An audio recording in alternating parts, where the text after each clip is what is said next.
of the modern civilized human being, it is difficult to overstate the significance of the house. Since as early as the Neolithic era, humankind has defined itself by its buildings. Buildings for worship, buildings for socializing, buildings for protection, even buildings for the commemoration of the dead. But of all the structures that mankind has invented for itself, there is little doubt that the house is that which it relies upon most completely for its continued survival.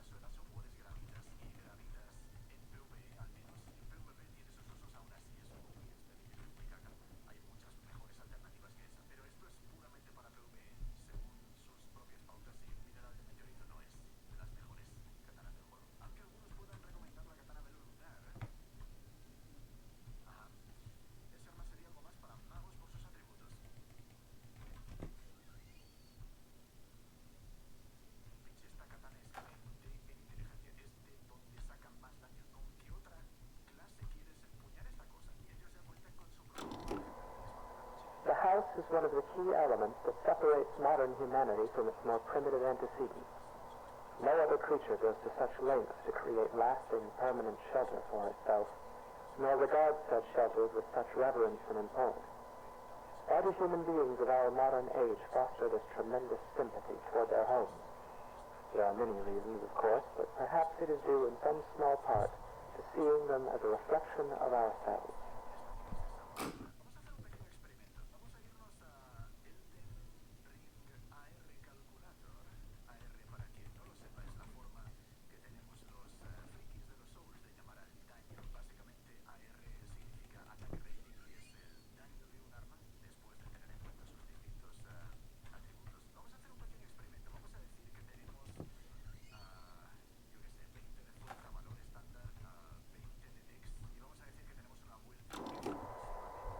The anatomy of the house is such that this analogy is less superficial than at first it may seem. To carry it further, if we were to dissect a house as we might a human cadaver, we would find ourselves able to isolate and describe its various appendages and their functions in a decidedly anatomical fashion. There is even a fair number of direct comparisons to be drawn between those organs of a house and those of a human body.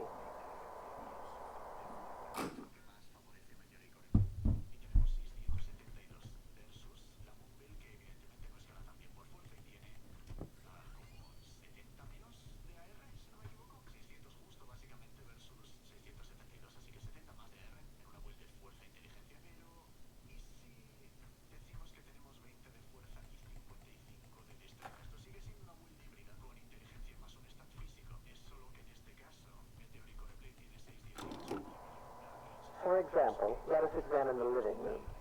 Often the dominant space of a house is ground level, as well as typically the center of activity in a well-populated home. The living room is very much the heart of the house. While a human heart circulates blood to oxygenate the body's extremities, the living room circulates people, activity, communication. It is the room most likely to be found beating, as active and vivacious as its name would imply. The comparison is only strengthened when we consider also that the living room is most commonly the room to contain the fireplace, making it additionally a locus of actual physical heat.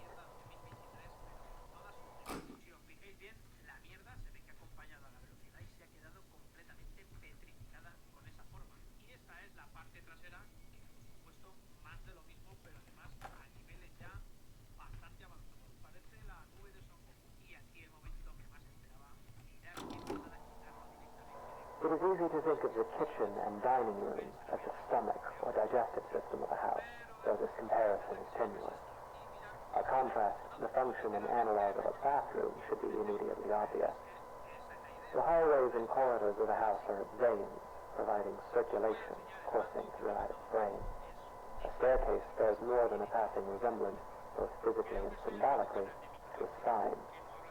The windows of a house serve much the same purpose as eyes, and anyone who has ever rounded a bend or a long drive and come suddenly face to face with a tall, dark manor will tell you that it is difficult to shake the impression that the house, through its lightless windows, is a creature capable of vision and intelligence. Madre mía, cómo está. Por cierto, la esquina esta de aquí la tiene reventada. Pero bueno, ¿queréis saber por qué vuestra consola suena como si fuera a despegar? Pues bueno, os lo enseño. Dani, pásame la pistita, pásamela. A ver, mira. Empezamos por aquí. Para quien no lo sepa, lo que hace que suene como una turbina de avión en la consola es el polvo. Mirar qué trozacos, que parece esto las lianas de Tarzán. Esto más bien es como una especie de aspiradora que con los años se va acumulando por todos sus rincones hasta que no puede respirar. ¿Y qué ocurre si no se hace el mantenimiento a tiempo? Pues que se quema el chip gráfico y adiós consola. Y como no, tú ya tienes premio. Ya tienes ahí tu llaverito de mierda, así que, bueno, te lo has ganado, así que bueno, fíjate la comparación del llavero, el tamaño que tiene. Vale, vamos a darle de comer.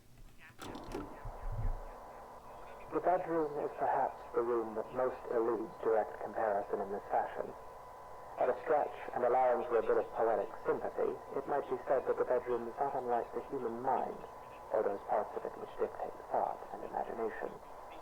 In the bedroom, dreams are dreamt, passions are ignited, epiphanies are experienced in cold sweat at early hours. In the bedroom is where people invariably spend the majority of their time, though comparatively little of it whilst conscious. Y una vez que le he quitado todas las gallolas de encima, entonces ya me meto a ver qué le pasa. Y ahora me encuentro, además del pelo de Tunardo, que el conector de carga está partido. Así que voy a cambiarle el conector de carga. Bueno, vamos a desoldarlo. Y para afuera. Retiramos el estaño viejo con la malla y ahora con el conector de carga nuevo vamos a probar. Pues sí, ya tenemos una cosa más, ya carga. Así que nada, que lo disfrutes, Pajasman. Te he puesto estas gomitas de regalo, pero bueno, ya da muchísimo menos asco, así que nada. Gracias y un saludo. And yet this analogy is an incomplete one, for obviously the mind is an exceedingly complex thing. If the bedroom represents the thinking, dreaming part of the brain, then it is the basement that represents those lower, unconscious parts. The basement is dark. It is buried. It is a place full of cobwebs where memories are stored. A poignant comparison, truly. Often the unnerving uncertainty that comes with considering the deeper aspects of the human psyche is not unlike gazing down at the swimming blackness pooled at the bottom of a basement stairwell. It is a place we spend our childhoods filling with monsters that will lay for years in patient silence. It is a place that, barring some specific errand, we seldom ever want to go.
Of course, this comparison, though appropriate, is a very heavy-handed one, and often the basement is little more than a storage space littered with the corpses of spiders and woodlice.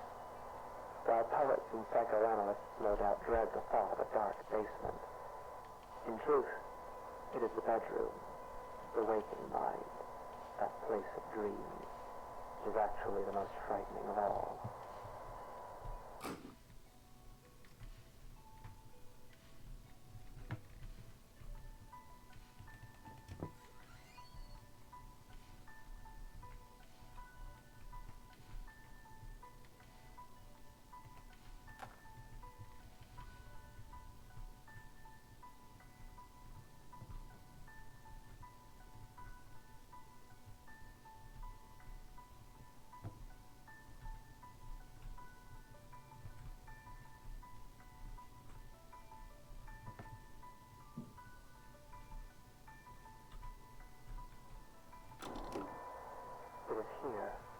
bedroom that we are at our most vulnerable. Each night we shut our senses to the world for hours at a time, trusting in the house to keep us safe until next we wake. In this state of extreme vulnerability, we spend something like 20% of our lives. Anything might stand beside us, watch us, keep us company until dawn, and we would never perceive it. We can only pray that the house will not let such things carry on as we sleep. In this way, during those hours, the bedroom seems less like a mind and more like a mouth. For it is here that the house is most likely to betray us. It is here that we place ourselves most at the house's mercy and spend each night hoping that it will not bite down.